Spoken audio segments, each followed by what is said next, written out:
What's going on, everybody? It's Mr. Do It All, and today we are continuing on with our NFL season preview, talking about the Detroit Lions.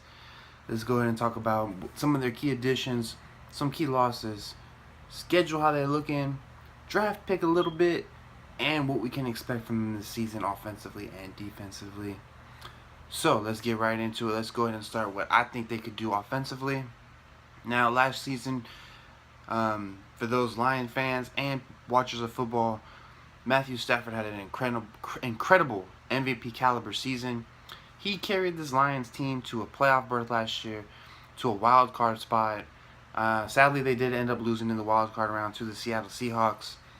They just couldn't match up with them, with their receivers on defense, and they don't really have much of a running game. They haven't had a running game the last couple years.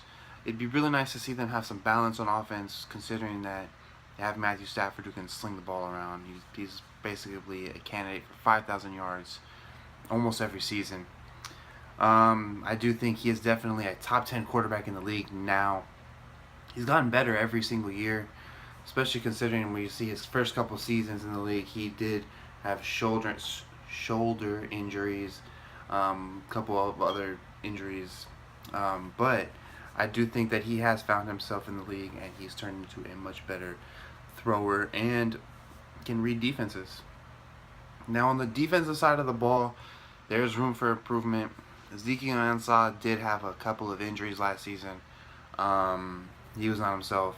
They didn't really get to the quarterback, but their defense kept them in games enough for Matthew Stafford to perform some magic in fourth quarters. However, this offseason they did lose DeAndre Levy, a solid player for their team, was pretty much one of their leading tacklers the last couple seasons. They lost Devin Taylor, guy who can get out the quarterback. On the offensive side of the ball, they lost Larry Warford and Riley Reef and Anquan Boldin. Anquan Boldin is getting up there in years, but on third down, he's a guy that you can trust to find the change and get the first down.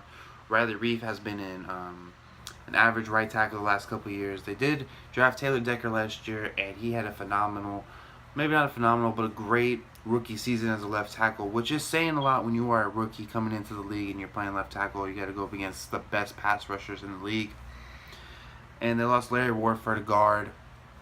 They did rebuild their offense. They are trying to rebuild their offensive line to protect Matthew Stafford. They got T.J. Lang from the Packers.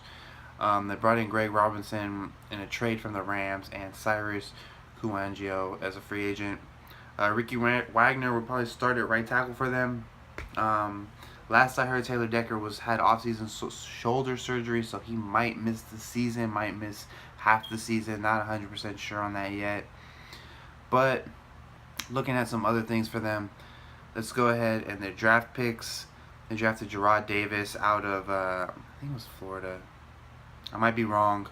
They drafted a linebacker, though, to replace DeAndre Levy, which is a huge need for them, is going to be needing a linebacker. They drafted Jalen Tabor in the second round out of Florida. Some of the early reports I've seen on Twitter and from other places is that he is still slow, unfortunately, and he is getting burnt by a lot of different receivers. But yeah, I mean, there's room for improvement on the defensive side of the ball for them.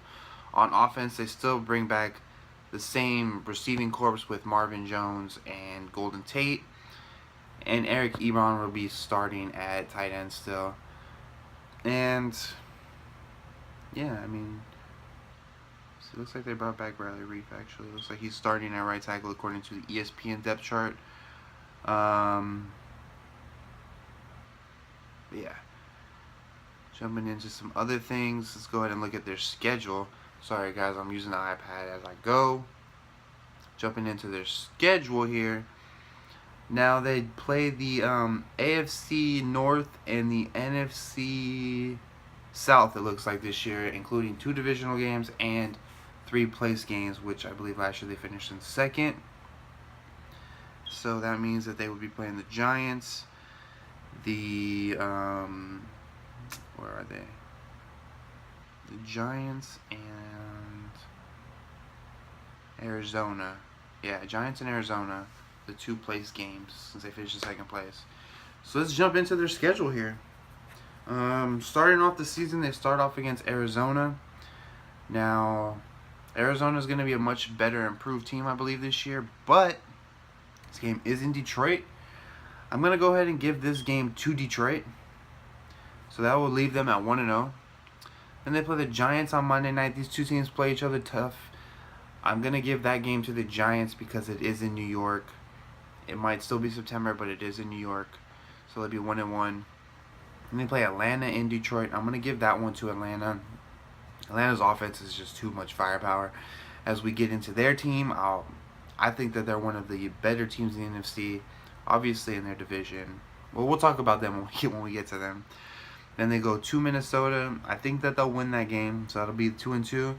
They play Carolina. Carolina's a much improved team this year. They still have a bad offensive line, but I do believe that the Lions will be able to get after the quarterback this year since Ezekiel Ansah is healthy. So I'm going to give that game to Detroit. Then they go to New Orleans, and I'm going to give that game to Detroit. That game might be a high-powered, high-scoring game, probably something like 35-31, something like that, 34-31. And so they jump into their bye week. They will be I see them going 4-2 into their bye week. And they play Pittsburgh on Sunday night. I'm going to give that game to Pittsburgh. Pittsburgh's just a more complete team to me. No offense to Detroit, but Pittsburgh is a more complete team to me. And then they go to Green Bay on Monday night. Wow, 2 Monday night games for the Lions. Good for them. I'm going to give that game to Green Bay, so they'll be 4-4 going into Week 10, where they play Cleveland. They'll beat Cleveland. This Cleveland, as we all know, is going to be rebuilding for at least another year or two. Then they play at Chicago. I'm going to give that one to Detroit, so I'll leave them at 5-4. Then they play Minnesota in Detroit. I'm going to get on Thanksgiving. Last couple years, Detroit has played well on Thanksgiving, so I'm going to give that one to Detroit. They'll be 6-4. Is that right? 6-4. Is that right? I think that's...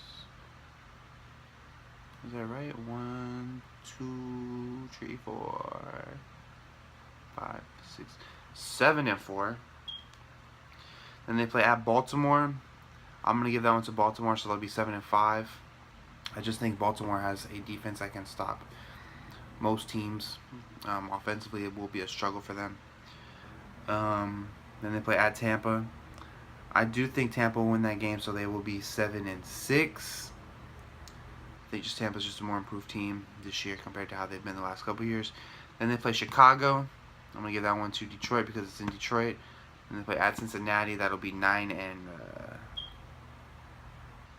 it should be 9-6 by then. And they play Green Bay. So I see them going 9-7. I think they'll lose to Green Bay the last season of the game. They could be competing for another wild card berth this year. You know, we'll see though. Obviously, this is my own thoughts and opinion, my own thought on what they could do this year. Obviously, everything relates to health in the NFL. So if you have a healthy football team, you have a very great chance to do great things. And obviously, they have to just keep drafting well to keep building their team up. That'll do it. I'm out of here. Thanks for watching, guys. Peace.